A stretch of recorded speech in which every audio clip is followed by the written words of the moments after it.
Hi friends, రీసెంట్గా చెన్నై వెళ్ళినప్పుడు Chennai central నుండి మెరీనా బీచ్కి ర్యాపిడో బైక్ బుక్ చేశాను.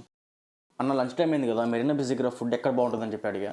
అప్పుడు ఆ అన్న మీ హైదరాబాద్కి కుమారి అంటూ ఉంటే మా చెన్నైకి సుందరి ఆంటీ ఉందని చెప్పేసి సుందరి మెస్ అయితే తీసుకొచ్చాడు. మేము అక్కడికి వెళ్ళేసరికి టైం 3 అయింది. 3ంటికి అసలు ఫుల్ క్రౌడెడ్గా ఉన్నారు. అక్కడ కూర్చొని తినడానికి ప్లేస్ లేక చాలామంది అయితే నిలబడి తింటున్నారు. అక్కడ ప్రైజెస్ విషయానికి వస్తే ప్రైజెస్ అయితే ఇలా ఉన్నాయి. అక్కడ నేను white rice with chicken curry and side dish కోసం ప్రాన్స్ ఫ్రై అయితే తీసుకున్నాను. నాకు white rice with chicken curry 120 rupees అయితే చార్జ్ చేశారు అండ్ ప్రాన్స్ ఫ్రై వచ్చేసి 150 రూపీస్ అయితే చార్జ్ చేశారు. ప్రాన్స్ ఫ్రై సపరేట్గా బౌల్లో ఇచ్చారు. క్వాంటిటీ అయితే చాలా ఎక్కువనే ఇచ్చారు. నాకు 150 రూపీస్ అయితే వర్త్ అనిపించింది. మీరు ఎప్పుడున్న చెన్నై మెరీనా బీచ్ దగ్గరికి వెళ్తే కంపల్సరీ ఒకసారి ట్రై చేయండి. సుందరి అక్క కడాయ్.